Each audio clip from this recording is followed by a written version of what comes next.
Good evening, good morning, whenever you are consuming this. Good, whatever that is. Afternoon, Saturday, Sunday, weekend, weekday. Hi, welcome to the Pirates Podcast, to be named later, here on the DK Pittsburgh Sports Podcasting Network and on the DK Pittsburgh Sports Pirates YouTube page.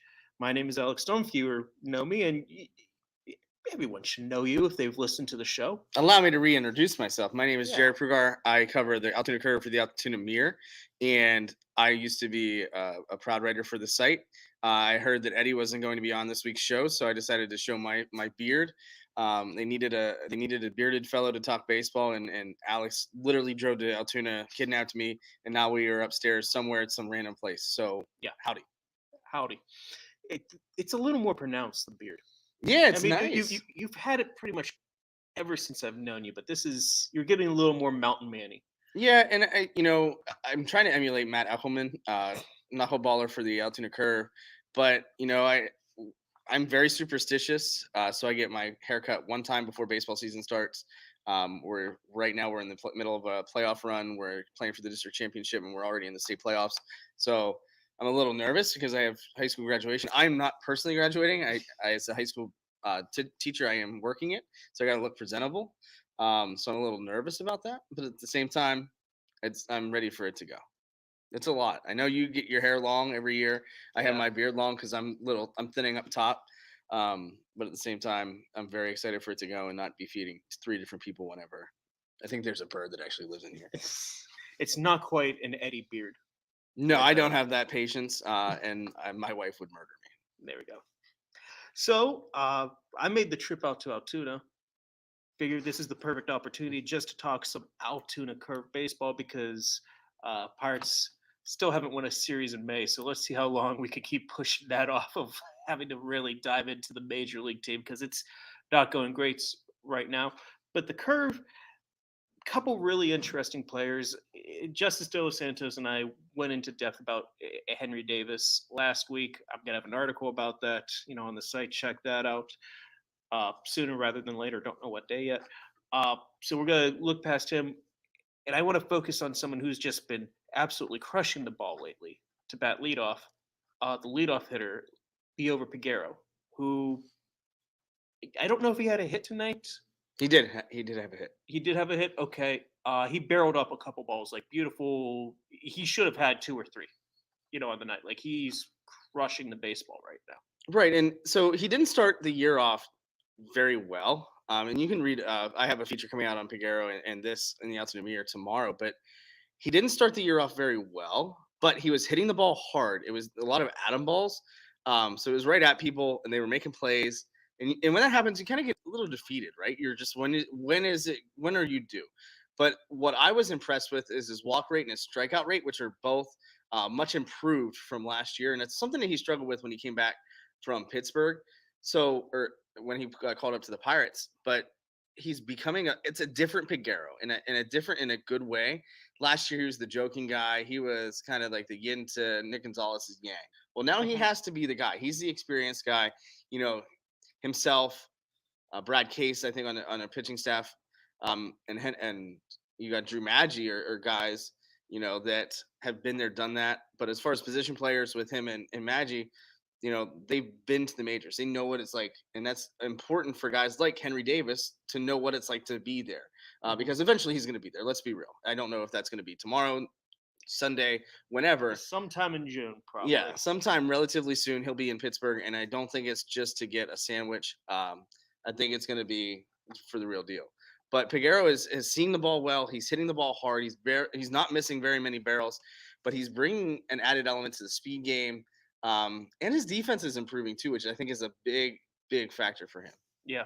I want to touch on something that you said with in reference to Nick Gonzalez, who the first 2 years in pro ball and in 2020, whenever there was the alternate training site in Altoona, those two have been, really close friends. They've been together, and this is the first year that they've been separated. And I'm wondering if that's not a good thing. Not saying that one's, a negative influence on the other. Like I think they're both positive influences on both of them. But at some point, Piguero did not have a good year last year. And it's not surprising that he returned to Altoona. Now I talked to him about it.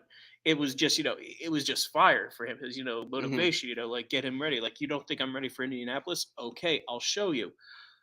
But I think splitting them up is probably the best thing for them to do because, like, I think some of the development that he has done this year is one of those ones that you have to be more introspective for. Just, talking to him for a little bit today, like what he's looking to do at the plate, it seems like a much more mature Hmm. approach at the plate. He's maturing as a hitter. He's maturing as a fielder, as a ball player, as you say. I left pretty impressed with how he has conducted himself these last couple weeks after, especially whenever you consider he got off to a really bad start, and he's pretty much erased that over these last 2 or 3 weeks. Yeah, he's raised his batting average up 47 points just since May 10th. It's pretty good. He's hitting the ball hard. He's finding gaps, and he's hitting with power. He's got 4 homers, and he's hit safely in 12 of the 14 games since May 10th. So that is when that happens. Obviously things are going very well. But like I said, it's the clubhouse atmosphere that I think that his leadership and his talents are being used more. Last year, he mentioned when I talked with him about being like more the class clown, the guy that made everybody laugh. Hmm. Um, and when you're with their different dynamics in the clubhouse, and rightfully so.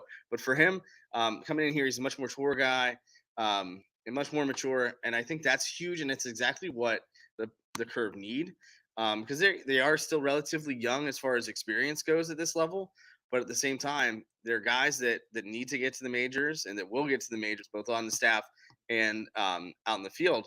But Piguero is a guy that I think if he continues trending the way that he's trending, he could also make a name for himself. And I think you mentioned the Gonzalez Piguero tandem. I think it's the same thing that we saw with Rodolfo Castro and O'Neill Cruz just a couple years ago as well. Yeah, I think that's probably a pretty good comparison also to put in there. Uh, Something else about Pagero that's interesting. I had to Google to make sure he's played shortstop this year because it feels like every time I've checked in on the guy, he's played second. And yeah, he's actually played majority shortstop. Hmm. So it's just a heck of a coincidence. All you had to do is talk to the local guy, the Altoona I guy. asked the people in the press box, and they're like, I'm like, you don't know if he was playing shortstop or not. You didn't ask me. Come on, That was man. before you were there. Oh, okay. I see how it is. Yeah. That's a simple text away. He did lure Yeah. me into this by offering me a curve burger, and then here I am on the podcast to be named later. Yes. But no, and that's the good thing too with Gonzalez being gone is he's playing a little bit of short, he's playing a little bit of second base, Yeah. and I think that's huge because you see the ball differently based on what part of the diamond you're on. Mhm. But that's him being able to have that range that a shortstop needs to have. He has the arm strength. It's just about being able to corral that and just make better decisions. And I think that was one of the things. He's trying to be the hero a lot of times, playing defense, make those lem gems and do the sexy plays when he just needs to be subtle and it just needs to make the play. It doesn't have to be sexy. It doesn't have to be this highlight reel type play. It's just got to be made. And I think that's the biggest thing for him. And if he's able to do that, then I think he can see himself in Pittsburgh as well again. I'm a little surprised whenever I asked, have you experimented with any other positions, like even practice? Like there hasn't been any third base, there hasn't been any outfield. I can't shake the feeling that we're not going to see him in the outfield or something in the future. No plans for it right now, though. No, and I think the middle infield is right where he needs to be. I think he has. I know some eyes are going to roll to the back of the heads. I think him in particular, he's the type of player that needs to be defensively versatile. He needs to be able to get his bat in the lineup a couple different ways. Because I'll just say it: if Henry Davis has to learn right field, I think Piguero should too. Right, and I think there's a numbers game there too. We were talking about that after the game today, or Friday night. Is where are they going to put some of these outfielders? It's loaded in Altoona, so you're worried about those reps. But right now, he can get those everyday reps at shortstop or second base. He's playing rather well. Just keep it rolling and keep what's working. And he's athletic enough to play in the outfield, play a corner spot, I think. But for the time being, I think right where he needs to be is probably second base on the right side of the field. Because as much as I think he could be a good shortstop, I think he needs to focus on that second base aspect of it a little bit more too. We're going to take a break here for a little bit, run some ads. We'll be right back. We've got a whole roster to go through, dude. I can't wait. Welcome back to the Pirates Podcast, to be named later, here on the DK Pittsburgh Sports Podcasting Network. Now, how many times did you hear me say that? Well, through the years. does it count like the times you messed up? Because I've heard about it Oh, 100, okay, okay, 100,000 times. 100 some, yeah, yeah. It's just muscle memory in my head anymore. I want to talk a little bit of pitching here for the second segment here because there's a couple guys who I'm really impressed with. Just watching from afar, checking out and checking in how they're doing, and a lot of them are in the bullpen. Like Travis McGregor is someone that I know he was a minor league free agent and he came back. I know he went to Indianapolis push and it didn't go well last year, but I really like what he's doing with the fastball right now. And I'm wondering if this guy's a sleeper, to reach the major league bullpen because there are a couple guys in this group like Toribio. I wrote about him, for the first in the system of the year. Tyler Semamingo, like, please, Samaniego. Semin. I can't say it. I can't say his name. I am so bad. Too many syllables. Samaniego. Sam Maniego. Samaniego. It's like it sounds like ham and eggs, but salmon. It doesn't sound anything like ham and eggs. Anyway, no, Oh, you're right. You're absolutely right. There are are a guys in couple the pen guys, that yeah. are good. Cam Junker is, I think, a guy that could end up at the major league level. I don't know if that's going to be this year, but I think down the road, maybe in a year and a half, I think that's an option for him. But yeah, the bullpen is pretty strong, and you didn't see that tonight against the Hartford Yard Goats, which Stupid name for a team. um, That's up there. That's up there, along with like the Portland Pickles and the who are the Shell Suckers? El Paso Chihuahuas. El Paso Chihuahuas. That's pretty bad. But all weird names aside, it's just one of those deals where McGregor's a guy that COVID hurt him because he was coming off of Tommy John, coming off of that surgery. In 21, he was in Altoona and did okay, right? Goes to Indy. It doesn't go terribly. It doesn't go too well. Now he's back in Altoona. He's got the fastball come in there. He's got the plus off speed now. And I think if you can work that in, and when he's on, man, he is on, and that's a good thing to have. And he's obviously grinded. I mean, you can say that about everybody, but this is a guy that dealt with injury, went as a free agent. The Pirates still wanted him. He signed. Could have gone elsewhere, I'm sure, but they know what they've got in him. He knows what the Pirates have in mind for him. So it's a really good thing for him to see what's next and to see if he can get back to that form that can get him to AAA. Yeah, and I guess just moving on to the starting pitchers, then I've been high on the Jared Jones train for a while, and I know the results aren't all the way here, but I had a really good talk with Henry Davis. He's really on board with like what Jared Jones is doing. He's got the stuff. He's got the competitive edge. He's got a lot of what you want. This guy's a big leaguer in the future, not so distant future. Maybe not 2023, but like 2024. I'm expecting to see this guy, get called up. Yeah, I mean, he's got a great first name. He spells it a little differently, which is okay, I guess. He spells it like the jewelry store.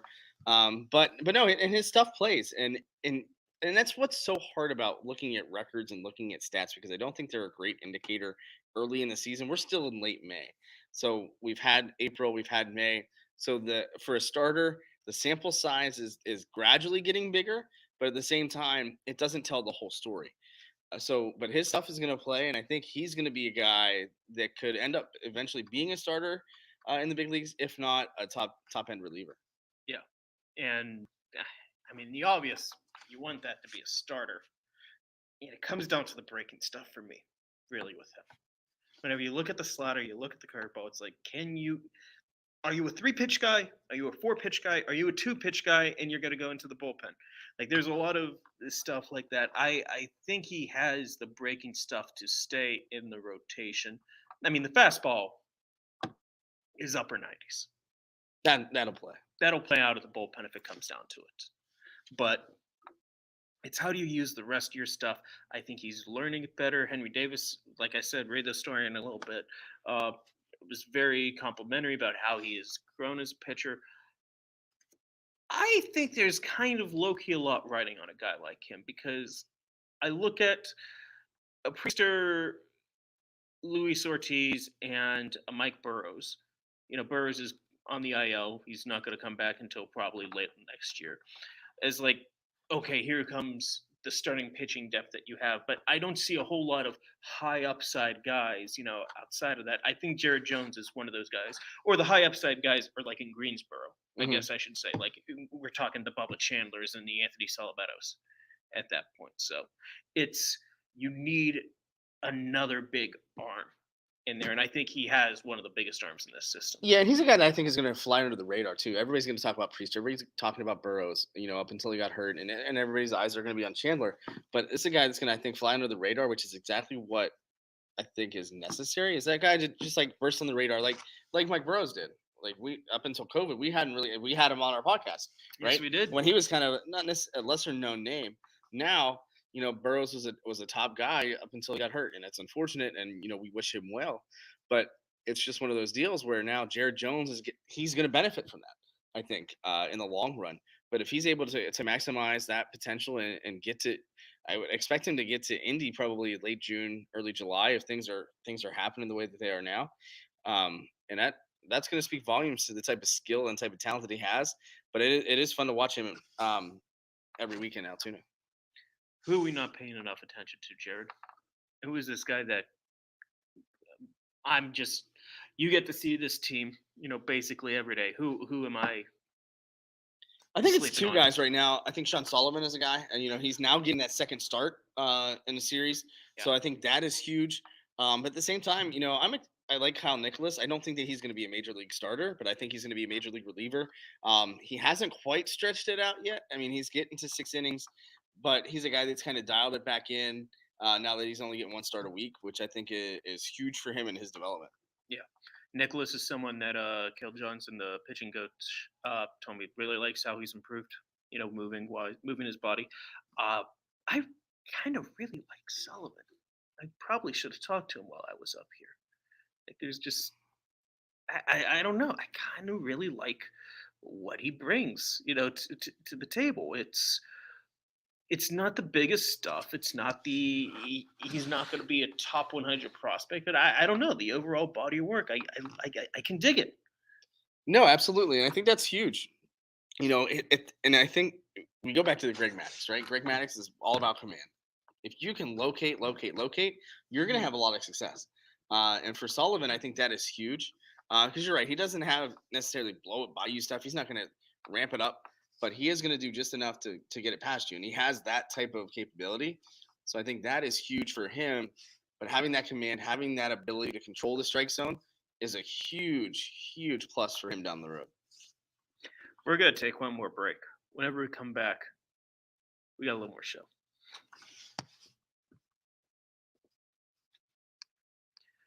Welcome back to the Pirates Podcast, to be named later.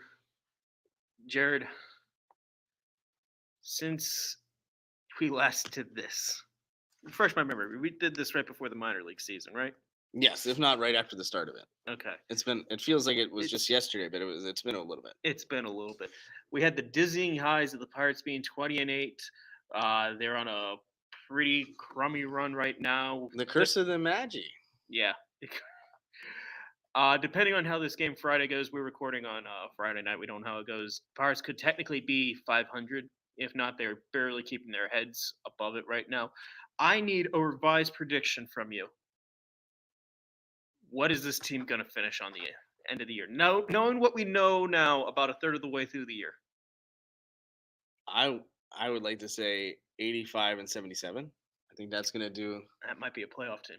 Yeah, in the end, I almost said the NFL. This isn't a football podcast, but the NL Central, I think, is up for grabs. I don't think any team is going to run away from it. So if they can keep, and they still haven't played half the division, so that is, that's going to be a big thing down the road here for the Pirates. Yeah, I think they need to play some of these divisional games. The American League has not treated them well.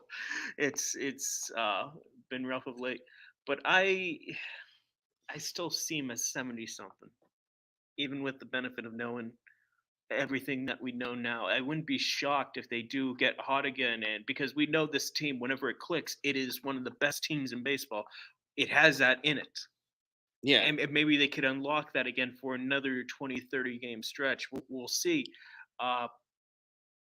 they're just too inconsistent. They're too raw. They're too Henry Davises and Altoona right now instead of helping out the major league team. There's a lot of stuff like that that Well, I think initially they made do without O'Neal Cruz, but that loss is proving to be huge time and time again now, and I think that is huge down the road. But it's going to be one of those situations where when they get back, I'm expecting them to go on a little bit of a mini run, if not an extended run, and I think that's going to be kind of the catalyst into the second half of the season, or third, last quarter of the season, I should say, depending on when he's back. But you know, you want to see Henry Davis in a, I'm not in Altoona. I mean, I love seeing him play there. Obviously, that's a little selfish of me, but I get to write about him, so that makes my life a little easier as a writer. But I think he has the skill set to play in Pittsburgh. He has the hit everything we talked about. He can hit the ball. That's not the issue. It's the intangibles. And the mental makeup of him, I think, is major league ready. It's just I think the physical component of calling a game, handling a pitching staff, and just working defensively, mechanically, and those sorts of things that are kind of holding him back. I don't want to say holding him back because I don't think they're really physically holding him back. It's just once he masters that, he's going to be ready, and Pittsburgh's got to watch out. yeah. We're going to close with a comment from Connor Williams here on YouTube. Kutch's June will carry us to salvation. That'd be the most vintage Kutch thing. Anyway. Yeah, talk about a guy that loves baseball again. Yes. Right? He's smiling, he's having fun. And I think that's people feed off that energy, right? Like that is, I think, the biggest thing. And I think that's for me is as long as he stays healthy and things are going their way, why I think that they'll have that winning season and potentially make the playoffs. This is a guy that wants to be in Pittsburgh. He wants to win in Pittsburgh, knows what it takes to win in Pittsburgh. And that's exactly what this team needed coming into the season. He knows what it takes with this ownership group. He knows what it takes as a member of the Pirates organization. He's a guy that's going to be the catalyst moving forward the rest of the season.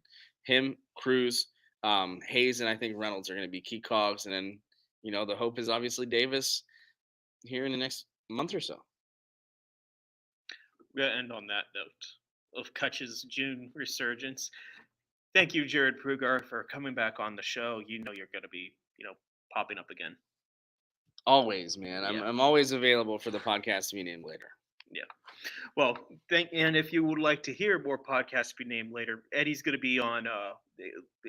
He doesn't get 3 weeks off in a row. Well, if he does, you know who to call. I'll go through more of my beat writer connections here.